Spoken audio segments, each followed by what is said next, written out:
Mahasannidhanam, Jagat Guru Mahasannidhanam of the Kailasa Shamala Pita Sarvagna Pitam and the Supreme Pontiff of Hinduism, is the present Mahamandaleshwar, or the Supreme Spiritual Head of Mahanirvani Akhada, the largest epic monastic order.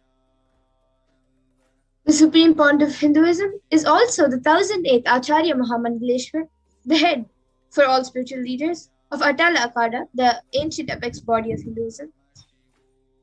The present 23rd Guru Mahasannidhanam of Dharmamukti Swarga Paramadhinam, and is elected as the Supreme Pontiff of Hinduism by a congregation of over 1,000 Hindu leaders.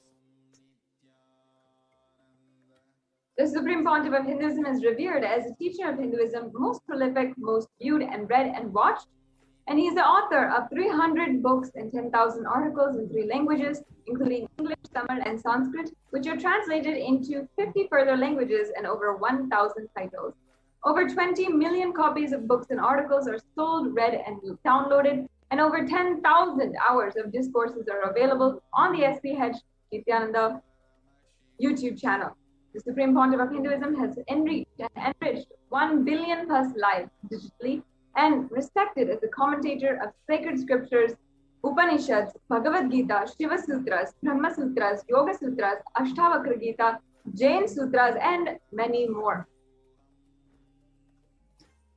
The Supreme Pontiff of Hinduism is also honored as the leader of Hinduism, the most awarded internationally recognized Hindu leader, reviver of 108 ancient Hindu sampradayas, including the Rudrakanyas and Rudras, Rishis and Rishikas, Bhairavas and Bhairavis, and Sannyas.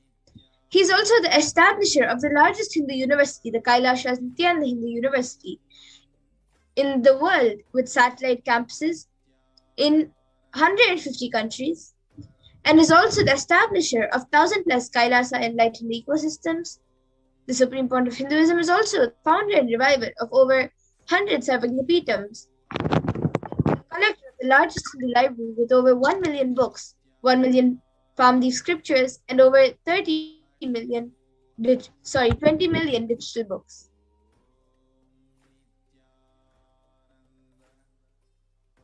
So now we will go further into the next segment of today's program and start the Power Manifestation segment led by Ma Madhura, and we will enter into the further segments of today's program. So thank you for joining with us, each and every one. We hope you stay for the rest of the program and invite you to make this conscious breakthrough happen in your life.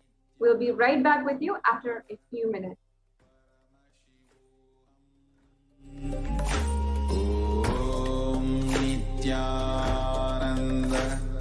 Just be alive for next 3 years. Don't die within next 3 years.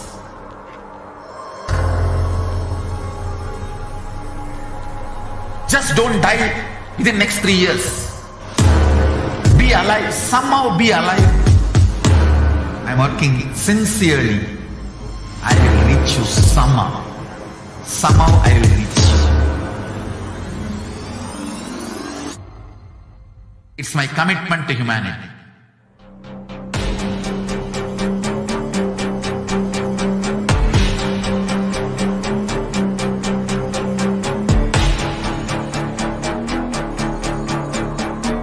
Just don't die within the next 3 years.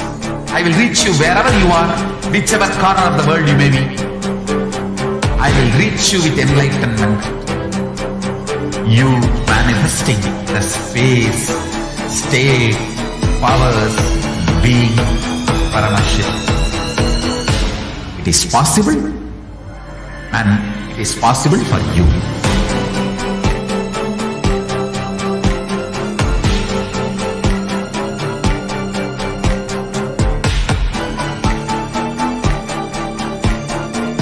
Paramashivoham will reach you with enlightenment science. I know he is going to do the job.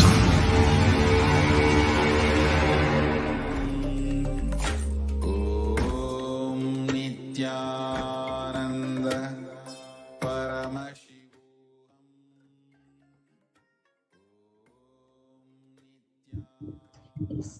Nithyananda, everyone, welcome back.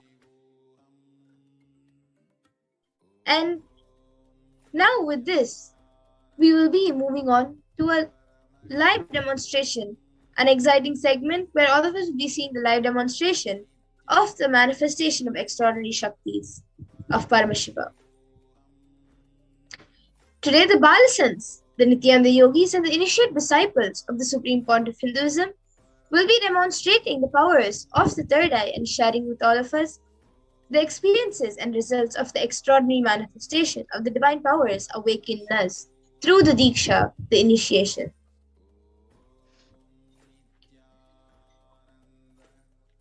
In today's BHAVASAMADHI darshan, all of us will be receiving the initiation into third eye awakening and various other powers with the blessings and grace of the Supreme Pontiff of Hinduism.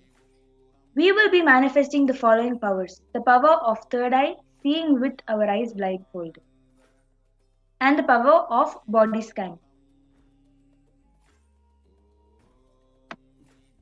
So let's see what are Shaktis.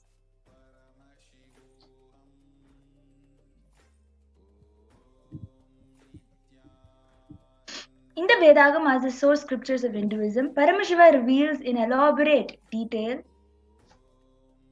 that every human being is hardwired to be able to manifest 463 plus extraordinary Shaktis. The divine powers, manifesting powers, the Shaktis, are described as a system, method, and science for human beings to explore the various possibilities and powers and have access to various states of consciousness. Shaktis manifest from fundamental cognition that you are a divine. You need to manifest the divine, and not you are a man and you need to reach the divine. Now, all of you might have heard the term Siddhis. So let's see what the difference is between Shaktis and Siddhis. Shakti is expressed from the space of enlightenment as a side effect of feeling connection with the divine and high integrity with the Guru, and are a source of enlightenment. Whereas Siddhis are powers that manifest from tapas or penance for enlightenment and are on the path of enlightenment.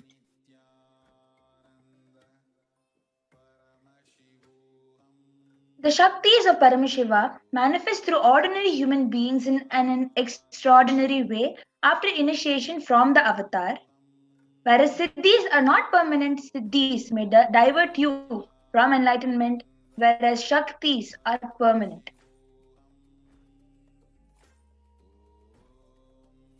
And the source of all these Shaktis, Paramashiva, is the primordial divinity in Hinduism, the ultimate reality and cause, which is self-effulgent Swayam Prakasha, all-pervading, unchanging in time, space, form, and causality. As the fundamental base of Avyakta, the unmanifest, and Vyakta, the manifest existence, he performs the Panchakritya or 5 cosmic acts of Shrishti, creation, Sthiti, sovereign rulership and maintenance, Samhara, rejuvenation, Throbhava, pulling out of delusion, and Anugraha, which is liberating grace for all living entities.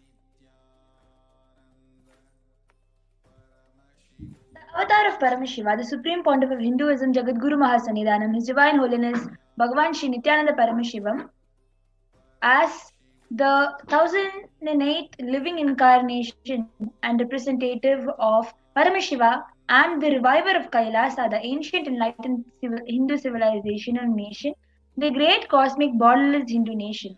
Ever since the beginning of the civilization, the Sanatana Hindu Dharma has been the cradle of enlightened beings and highly advanced sciences. It was where the science of enlightenment and powers, Shakti, was lived and taught as a lifestyle. For the first time in modern day, the Supreme Pontiff of Hinduism is reviving these yogic sciences and transmitting it to the world at a record-breaking, never accomplished before. So now let's take a look at the Guru Parampara, where this knowledge and science of manifesting these Shaktis are passed down from one generation to the next through the Diksha, the initiation by the enlightened Gurus. So the Supreme Point of Hinduism, being recognized as an incarnation at a young age, was trained and taught these sciences to revive the initiations and knowledge repositories for billions to manifest the science of form manifestation from the disciplines of Vedanta, Tantra, Sri Vidya, Yoga and Yoga powers, Mantra Shastra, Siddha Vidya, science of Aushadha, Advaita and Bhakti Yoga, Paramashivoham and Paramashivoham. So you all can take a look at the screen, the pictures of all the various gurus, enlightened beings who have taught Swamiji and trained Swamiji into the yogic powers and the sciences from a very young age.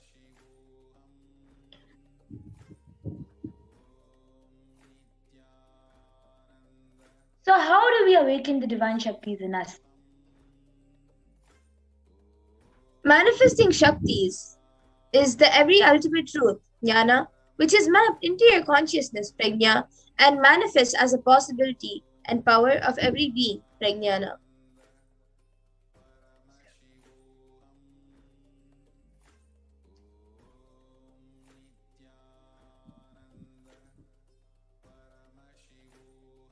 So now the science of power manifestation is authenticated through 4 aspects of evidences or the pramanas. The first is the Shastra Pramana. Shastra Pramana, the eternal unchangeable truths revealed in the source scripture. The Apta Pramana, experiences and results of the Aptas or the authorities of Hinduism, the Vedic rishis and scientists who time tested and verified this science. The next is the Atma Pramana, or an account from the Supreme Pontiff of Hinduism, this millennium's avatar's personal experience of the power manifestation. And the next is the Pratyaksha Pramana, or empirical evidence from observation and scientific experimentation.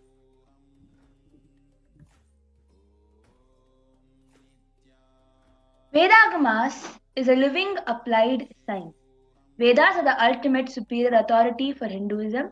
Vedas are pure science where the ultimate truths are explained.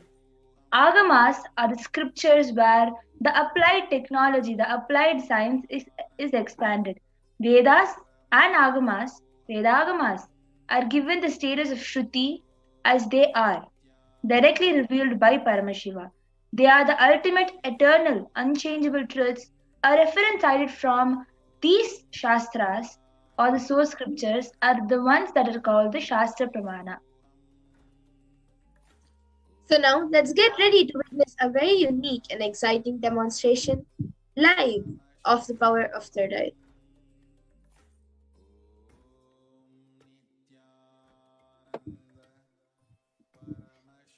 The Shastra Pramana, the scriptural reference to manifest the powers of third eye, come from the Vijnana Bhairava Tantra, the 34th verse. Kapalantarmanonyasa tishthanmilitalochanaha kramena manasodardhyat lakshaye lakshamuttamam. By fixing the mind on the inner space within the crown center and sitting stably without any movement, having the eyes closed in succession, by that stability of the mind and inner space, through the power of the third eye, one directly sees the ultimate goal, Lakshyam, by having the vision beyond the sight that reveals the object or place, attaining the space of oneness with the source, Paramashiva. The next is the Apta Pramana, where Krishna initiates Arjuna into the power of third eye. Natu mam shakyase drashtu manenaiva svachakshusha divyam dadami te chakshu pashyam me yogamaishwaram. Bhagavan Krishna says to Arjuna, but you cannot see my cosmic form with these physical eyes of yours. Therefore I grant you divine third eye vision. Behold my cosmic opulence. In the Hindu Purana Bhagavad Gita, Bhagavan Krishna initiates Arjuna into the power of third eye to behold Krishna's Vishwarupa Darshan, the vision of his divine form. In the 11th chapter of Bhagavad Gita, which contains the description of Bhagavan Krishna's cosmic form, is completely narrated by Arjuna as he sees Bhagavan Krishna through his third eye.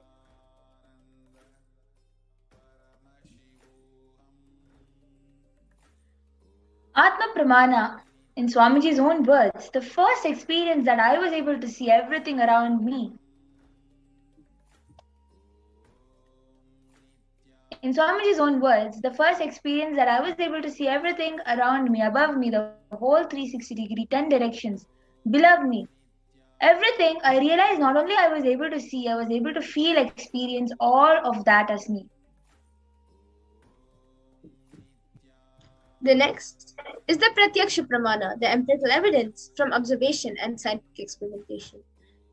So, using a PET, a positron emission tomography, observations and scientific experimentations were done on the Supreme Pontiff of Hinduism's own brain waves, and it was measured that when doing daily activities, there is high activity measured in the brain where the third eye is located, and when in deep samadhi state, only the third eye region is active and almost 90% of the rest of the brain is at peace.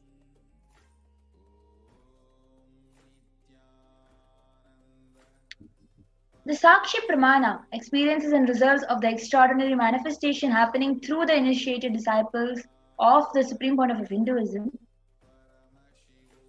This rare sacred science of third eye awakening, this rare sacred science of third eye awakening is being made available to humanity for their ultimate enrichment and conscious evolution by the Supreme Pontiff of Hinduism, Jagadguru Mahasannidhanam, His Divine Holiness Bhagavan Nithyananda Paramashivam, as a living incarnation of Paramashiva. Supreme Pontiff of Hinduism embodies the most profound yogic states that surpass all bounds of time, space, and matter. The Supreme Pontiff of Hinduism is gifting this pure great science of third eye awakening along with many other spiritual sciences through initiation, Diksha. Millions of people have been initiated by the Supreme Pontiff of Hinduism and are experiencing the profound results as extraordinary powers in their life every day. Yes, so now, in just a minute, we will be getting into the live demonstration of the powers of third eye. So please stay tuned and we will be back.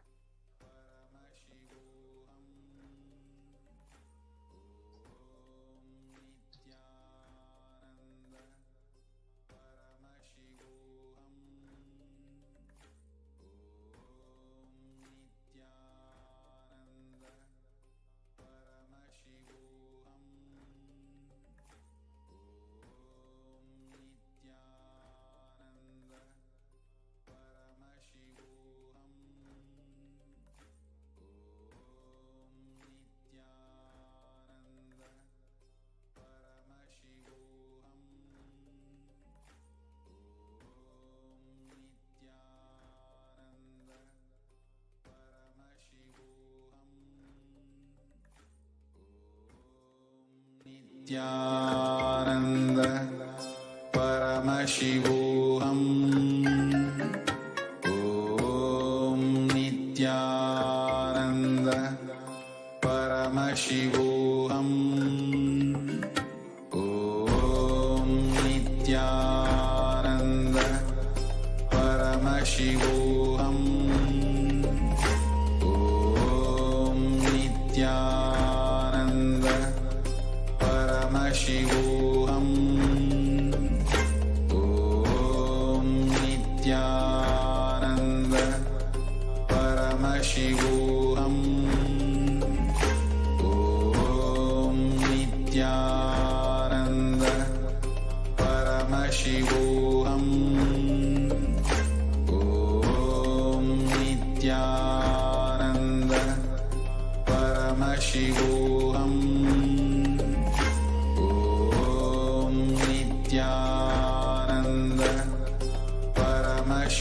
Yes, so now we will get into the live demonstration of the power of third eye.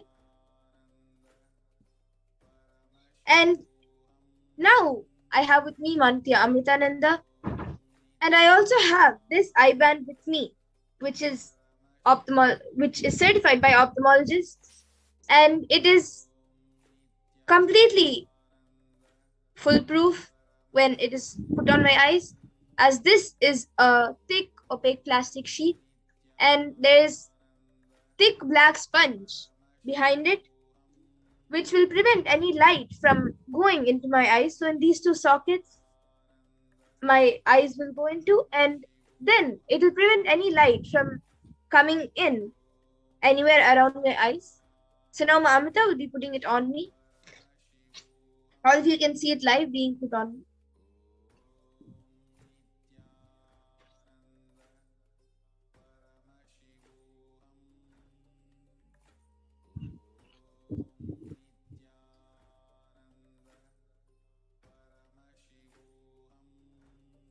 You can tighten it a little bit.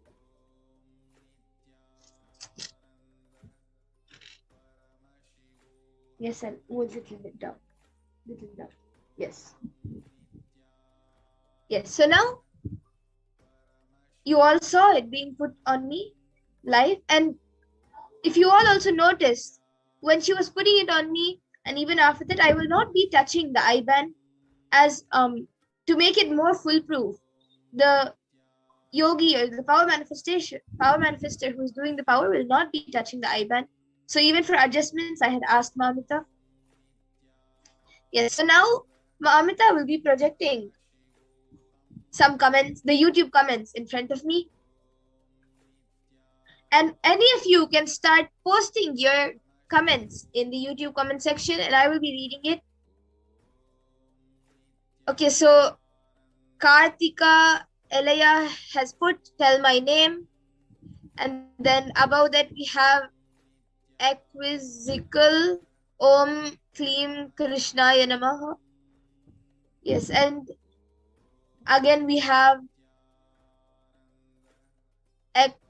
Acquisical, hope I get to meet him. And again from him, before that we have Swamiji will be in DC. I am in DC. When will he visit? And yes, we have some coming comments, but some upcoming comments. So we have from ASM Creations, Ella, and then from Mavani Narayan, Nithyanandama, and 2 emojis with 3 hearts. And then we again have Acquisical saying, hello, I love Swamiji. Yes, so any of you can post maybe a sequence of emojis, a sequence of numbers, or a sequence of random words and random letters, or a sentence that doesn't even make sense, and I will be reading it to you.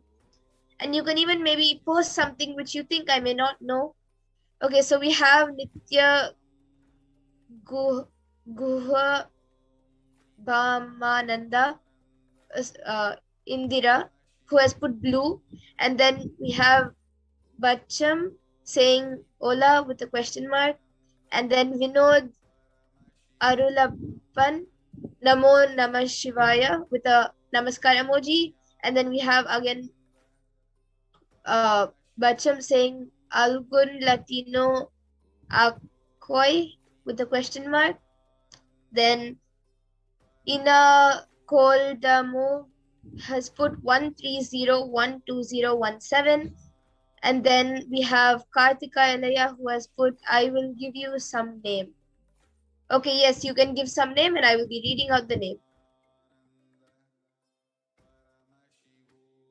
We have Jairam Reddy saying hello.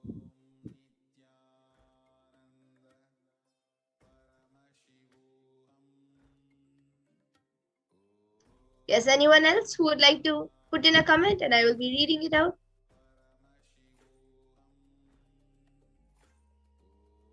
So now we have from Tam Uwazani who has put J Taimi. And then we have Bacham who has put Saludos desde Peru. And then 2 dots and a D. And then we have Ina Koldamo who has put amazing with a Namaskar emoji. And Tam Uzazani who has put J Taime. And Ina Koldamo, even you will be able to manifest this power after the Parashakti Akashic once you have the initiation. Yes, and now we have Vinod Arulapan who has put, can you read Tamil? No, I don't know how to read Tamil. But if I had a book with me right now, I can maybe copy it and show. Or I can maybe, if you put something, then maybe I'll be able to describe how it's written. But I do not know how to read Tamil. But we do have many other power manifestors who can read Tamil. They're not here today, but there are many others who can read Tamil, who do this power.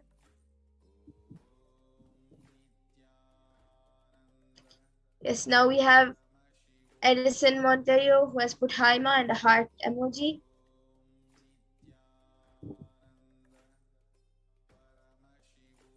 Yes, okay. So now with this, okay, we have one more comment from Tam Ozani, who has put J Teami means I love you in French. Yes, that's great. Okay, so now with this, before we move on to the next power, Mamita will be removing the eye band from my eyes, and we'll be showing you the eye band once it is removed. So all of you can see that it will be just as it was before she put it on my eyes.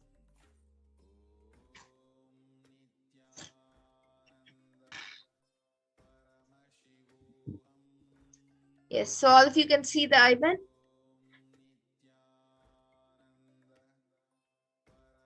Yes. So now we will be getting into the next power of body scanning in just a few minutes. All of you can stay tuned for the next power of body scanning.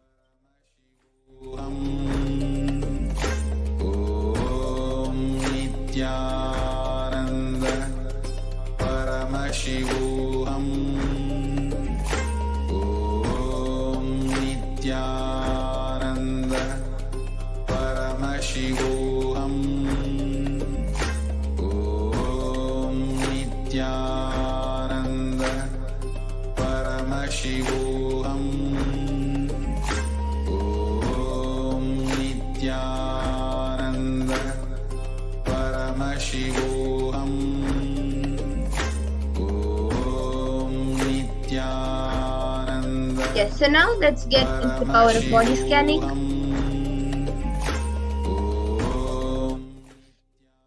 The power of body scanning is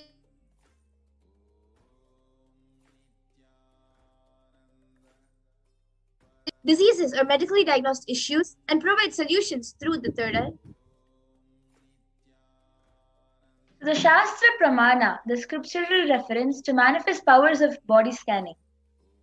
Swadehe jagato vapi sukshma sukshmatarani cha tattvani yani nilayam dhyatvante vyajyate para. Bhagavan Paramashiva says, cognize deeply that from the subtle to the subtlest constitutive principle of your whole body, Swadeha, or of the whole universe simultaneously consists of the essential reality they are being absorbed in their source cause, Paramashiva. By the experience of such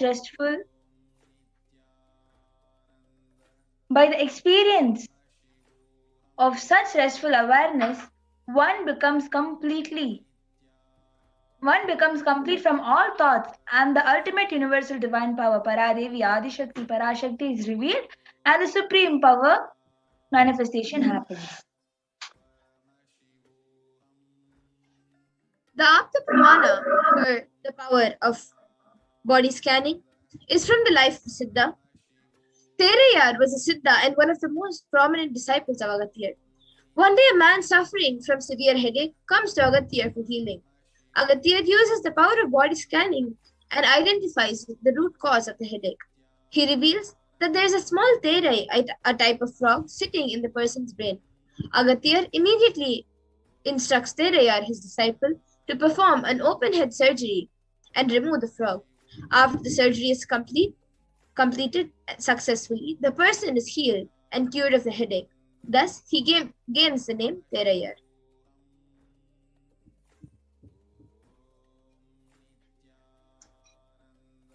The Atma Pramana accounts from the Supreme Pontiff of Hinduism, Jagadguru Mahasannidhanam, His Divine Holiness Bhagavan Nithyananda Paramashivam's life that time tested and authenticated this science. On 22nd December 2019, the Supreme Pontiff of Hinduism, His Divine Holiness Bhagavan Nithyananda Paramashivam, revealed how Swamiji uses the power of body scanning. Paraphrasing his words, only when I had a multiple compound hand fracture, I was forced to go for surgery and therefore for medical checkups related to that. At that time, they detected heavy metal quantity in my different organs. It was revealed that I had been poisoned without our knowledge. I immediately used diagnostic method instead of medical facilities to study the body condition due to the poisoning. Through body scanning, I found out that the problems, the imbalances had happened and where balance has to be done. I used allopathy as the second opinion to verify my findings. Yes. And now on the screen, also you can see the Sakshi Pramana of the power of body scanning. You can all see few disciples, few of thousands of disciples who have been initiated into the power of body scanning have shared their experience on social media. You can see screenshots of that. And now we will be getting into the live demonstration of the power of body scanning. So any of you who would like a body scanning, we will take just a few in the interest of time.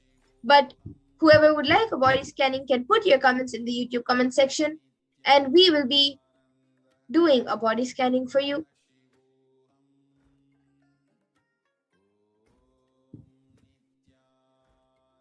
So we have Sumi Murli Aya, who is asking a scan for his father.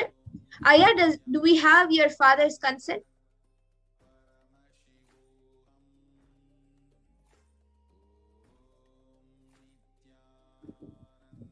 Sumi Murli Aya, do we have your father's consent, Aya? So we can do the body scanning? And anyone else who would like a body scanning?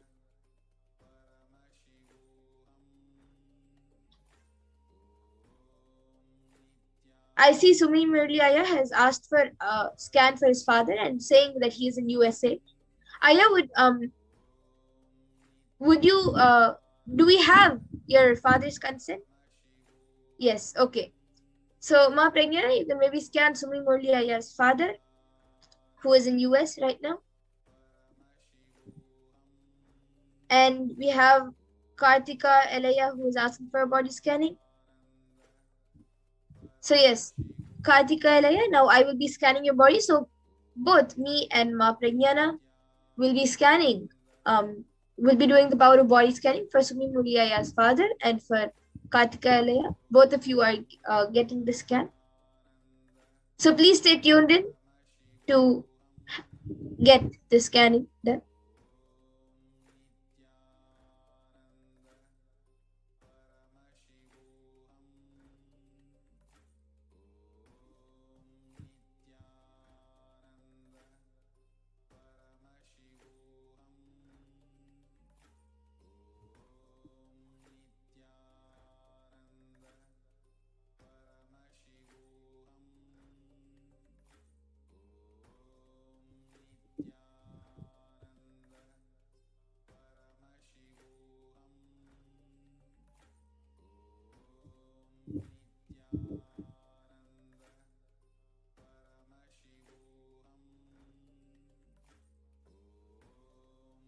Sumi Murali, I was able to see for your father.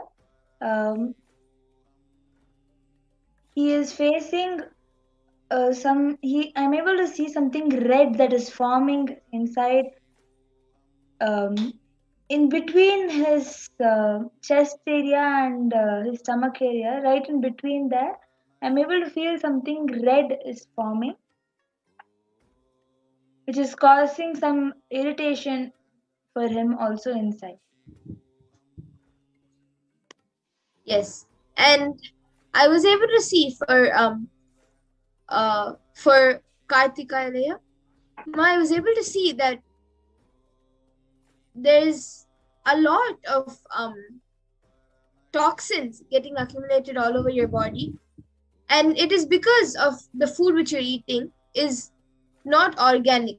So you have to get more organic food. You can get whatever you want to eat, like the vegetarian food, But even the vegetarian food, make sure it's organic. Even the fruits, juices, anything you get, make sure it's organic. So that will help in reducing the toxins. And to get rid of whatever is already there, every day have Haritaki in the night. And every day also do Trinetra Kumbhaka, 108 Trinetra Kumbhakas in the morning and 108 Trinetra Kumbhakas in the night. In the night, if you have time, you can do, but in the morning, you should do it. Like a mandatory routine in your routine. And so this is what I was able to see, which will as a solution to flush out the toxins. Yes, I was also able to see one more thing. The surrounding, the people who he is living with are affecting him a lot. For Sumimo Radaya's father, I was able to see that the surrounding, the people who he is staying with is affecting him a lot. And that is causing him impact in his own life in various different ways, either as stress or powerlessness or as anger. In various different way, he is facing in his own life lows, which I was able to see. Yes, Sumi Muliaya and Ma Kartika LA both can get back in the comment section if you were able to relate to what we said. And I see many others asking for a body scanning. Ma Guha Bamananda Indira. So Ma, since you have asked for something specific about the hair, Ma Pragnana, maybe you can scan and give a solution for that, and also scan the root of why it's happening. And I also see Ina Koldamov, who is asking for a body scanning for yourself and your children. Yes, okay. So I will be doing it for Ina Koldamov and her children. Ma Pragna, you can start scanning for Ma Guhabamananda. And Sumi Murli has gotten back saying, yes, Ma, right. So thank you, Aya. That's great. And even Ma Kartika Alaya has put thank you so much.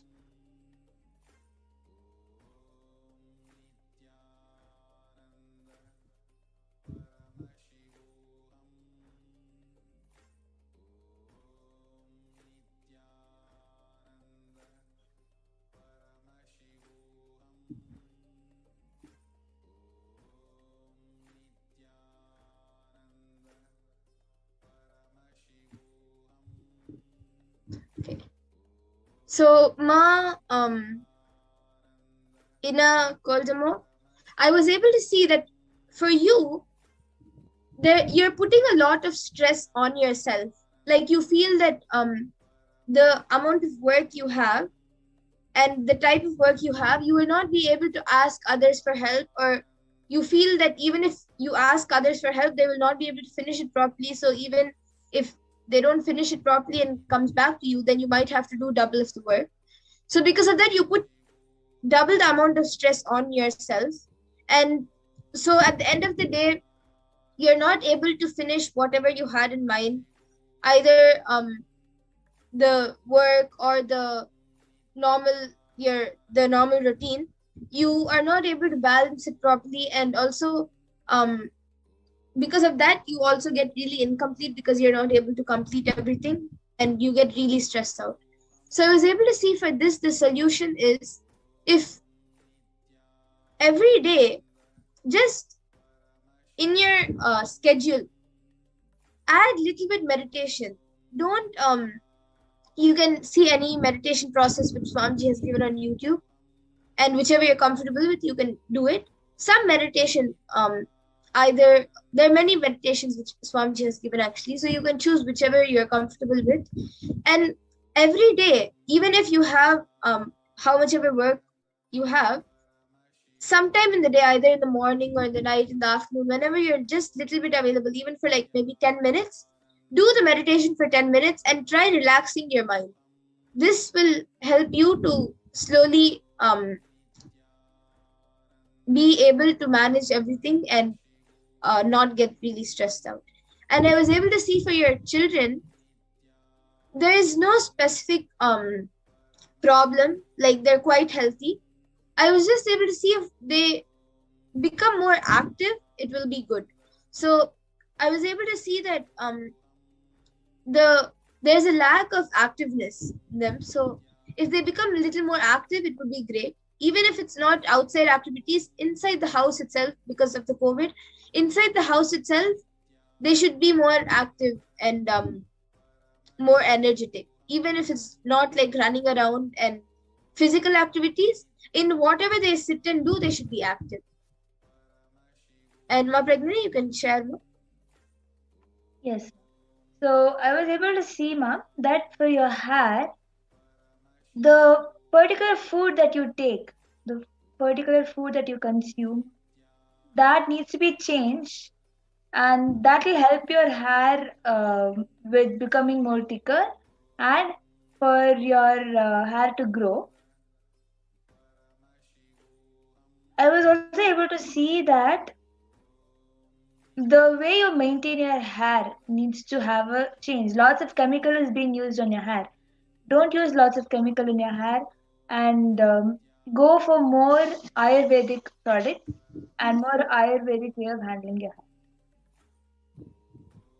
hair. Ma Pragnana, can you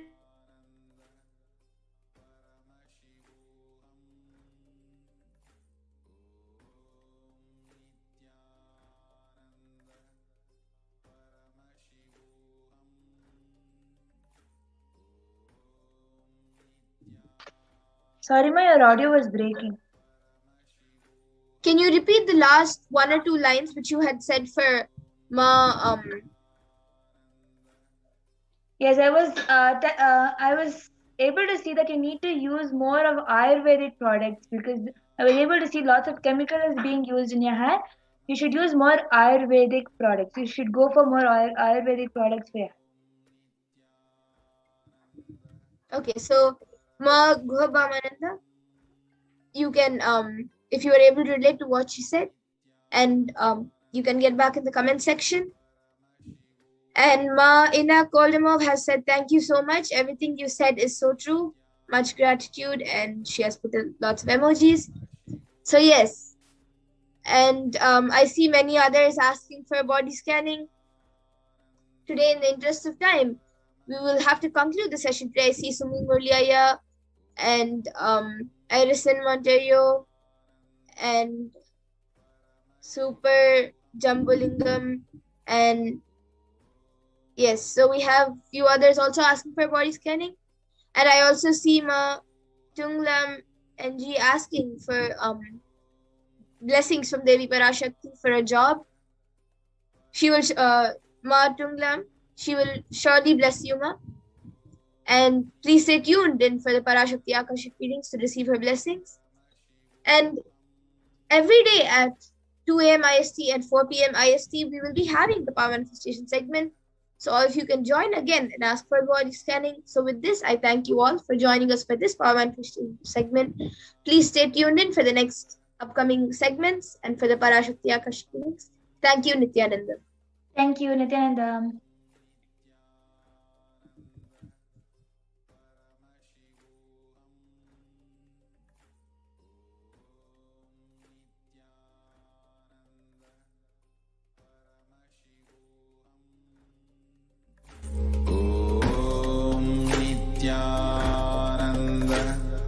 Paramashivoham. Om Nithyananda Paramashivoham. Om Nithyananda Paramashivoham. Om Nithyananda Paramashivoham. Nithyananda Paramashivoham. Om Nithyananda Paramashivoham. Om Nithyananda Paramashivoham.